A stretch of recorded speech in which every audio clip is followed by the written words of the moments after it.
Sauron needs only this ring to cover all the lands of darkness. What must I do?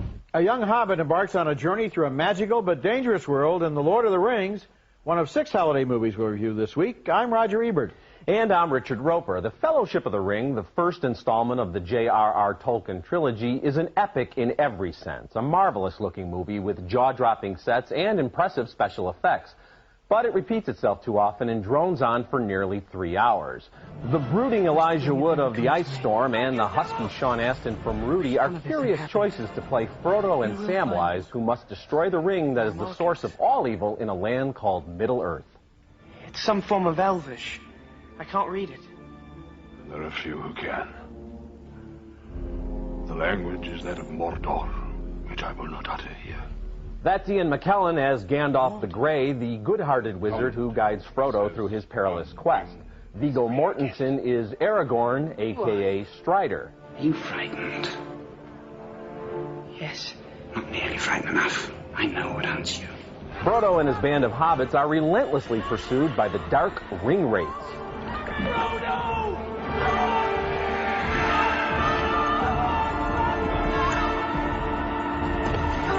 Tolkien's Lord of the Rings books have enchanted tens of millions of readers, but as a movie, The Fellowship of the Ring gets bogged down under the weight of all those mystical speeches and self-consciously quirky characters. You've got 9 members of the Fellowship, dueling wizards, you've got an elf princess played by Liv Tyler, an elf queen played by Cate Blanchett, just too many characters for me to care about. On and on it goes, only to reach an abrupt non-ending straight out of a Saturday afternoon serial. So you're giving it a thumbs down? I'm giving it thumbs down.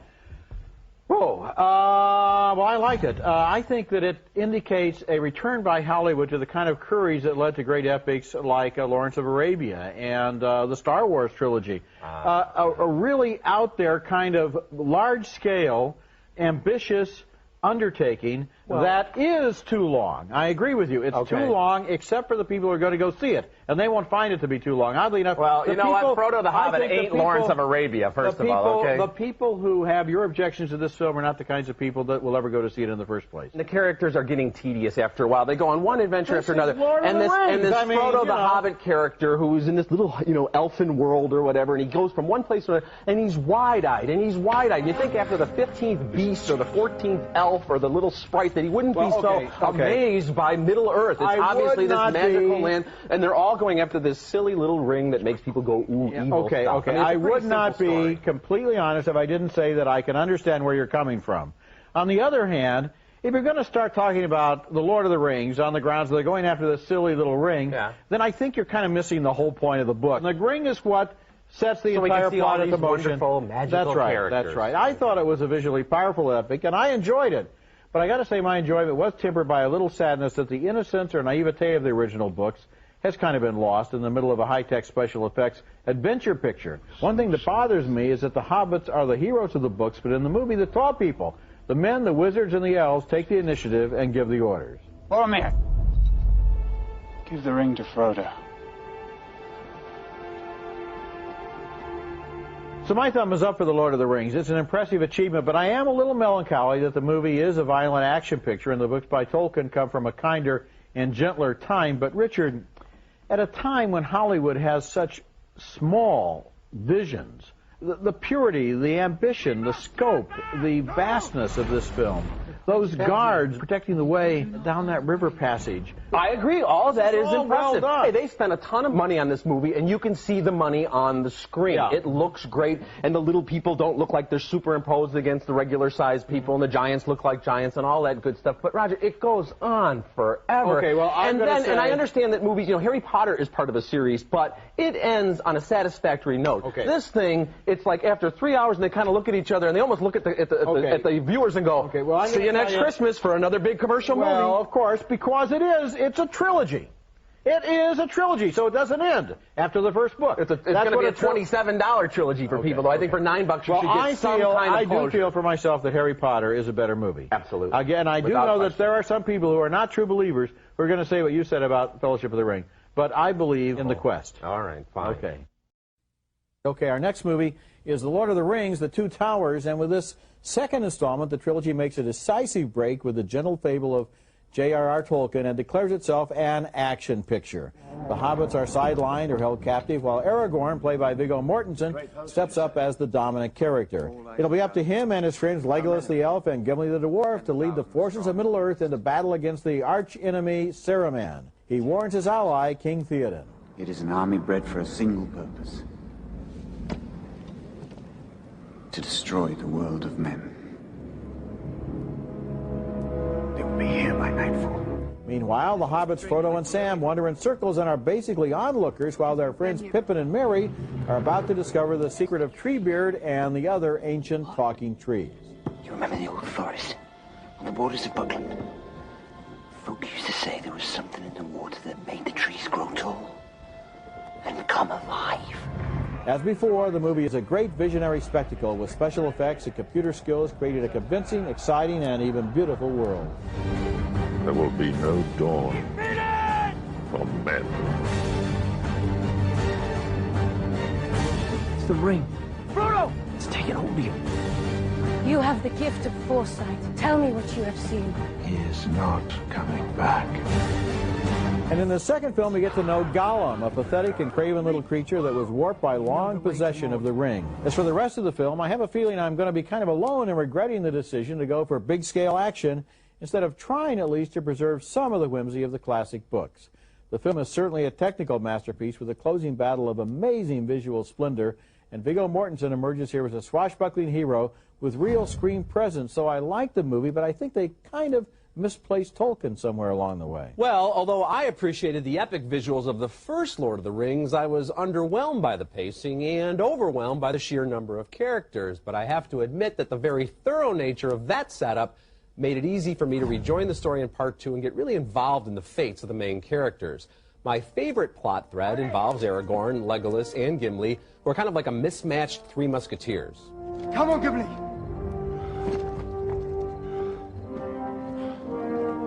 3 days of night's pursuit. No food, no rest. And Sir Ian McKellen is back as the immortal Gandalf, but he's become a more ethereal being. Gandalf the Grey is now Gandalf the White. Ill news, ill guessed. Be silent. Keep your forward tongue behind your teeth. I have not passed through fire and death to bandy crooked words with a witless worm. There's even time for new romance in The Two Towers, as the elf Arwen, played by Liv Tyler, comes to realize that her love with the human Aragorn might never flourish. He is drawn to the feisty Eowyn. The women of this country learned long ago. Those without swords can still die upon them. I fear neither death nor pain. I do fear, my lady. But even with the sprinkles of romance and light humor, The Two Towers does have an overall tone that's darker and more violent than the first leg of the trilogy. The action sequences are on a par with such historic spectacles as Ben-Hur and Gladiator, and the special effects are vastly superior to those two films. This film doesn't change my review of the original, but it does have me eagerly looking forward to the final installment. I liked it a lot. So you're finally thumbs up for Absolutely. LOTR. Okay. Absolutely. You know, I looked at the first film the night before going to see this one. I did too. Yeah. And I'm beginning to realize that what we're dealing with here is a considerable epic in movie history, and it really does work in the long scale. I'm looking forward to the third part too. What I want to know is, would it have been possible to be true to the spirit of Tolkien and still make movies of this cost and length and spectacle, or was it necessary to really tilt toward violence and action in order to get the audience? Well, there are lots of people out there who know more about Tolkien than I do, but I do believe that it is true to the spirit. The characters are true to the first film, and yes, it's darker, it's more violent. This is one of the more violent PG-13 movies I've ever seen. I think they're this close to getting an R rating, which they were never going to do in a huge, huge epic like this. Well, you know, the last great battle scene, which lasts at least half an hour, and which was great on the screen, and I loved looking at it, really blows up a very small part of the book, and meanwhile the hobbits are put on the shelf altogether. I understand what you're saying. I think probably in the final chapter we'll see more of the friendship, and you know, the characters in this movie, they're all apart. There are 3 different storylines going on here, and you'll see them come together. And when you get the DVD, you get even more material. 6,000 spears. Less than half of what I'd hoped for. 6,000 will not be enough to break the lines of Mordor. It's the third and best chapter of one of the great adventure sagas in movie history, and we've got the early review. The Lord of the Rings, The Return of the King is Peter Jackson's crowning achievement.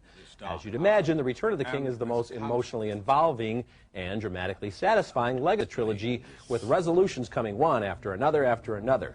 But it all begins with two brave hobbits and that sneaky tour guide. He makes the murderers! Never! Sneaky wouldn't hurt to fly! Ah! He's a horrid, fat hobbit who hates Smeagol, and you make some nasty lies! Elijah Wood's Frodo is so bruised and battered as he tries to deliver the One Ring to its rightful destiny that it's Sean Astin's Sam who repeatedly must step in to save the day. Meanwhile, the Fellowship's journey takes them to Gondor's capital city for the battle to end all battles. Is there any hope, Gandalf, for Frodo and Sam? There never was much hope. Just a fool's hope. Hugo Weaving from the Matrix movies is Elrond. Liv Tyler is his daughter Erwin, who's still in love with Aragorn, played by Viggo Mortensen. Some things are certain. If I leave him now, I will regret it forever.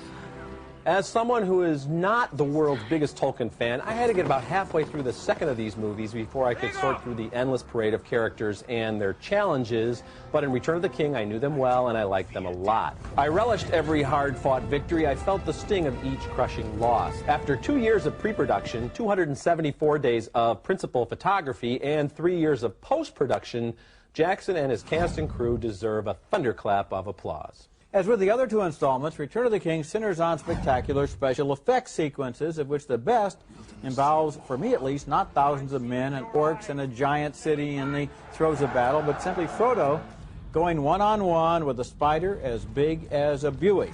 There's more character development than usual in the story of Denethor, played by John Noble, whose heart is broken with the death of Boromir, his favorite son. Pippin offers his own life in sympathy. Boromir died to save us, my kinsman and me. He fell defending us from many foes. Pippin.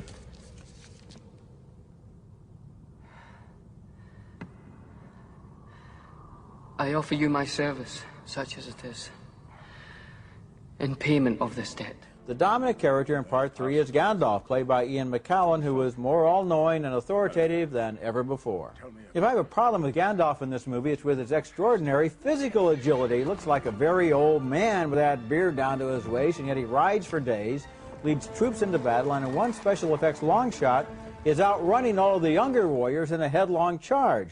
Moments like that tend to undermine the credibility of the character, but then I guess realism is not exactly the strong point of this series. And you know, the nice thing about this film is the series did not run out of gas. In a way, I think it kind of goes like this: Part 2 and then Part 3 back up here again. And now, having seen the whole sweep of the three films, I admire it more as a whole than I did any of the parts. And the one thing that I really liked about Part 3 is that the hobbits are back in the thick of the action. I felt in Part 2 they were always kind of on hold. They were off somewhere doing something else.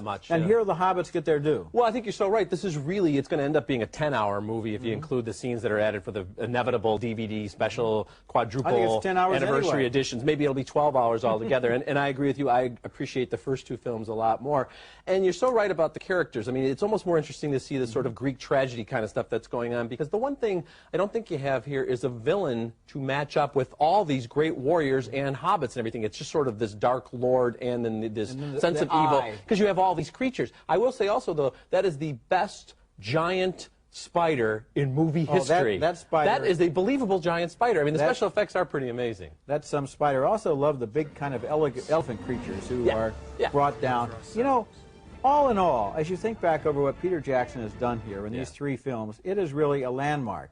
And, you know, I kind of was, like you, I kind of got into this kind of slowly, and it took me a while to get the idea and to so forth. And now, looking at it, as I say, looking at it as an achievement, I have a lot of admiration. It's impressive stuff.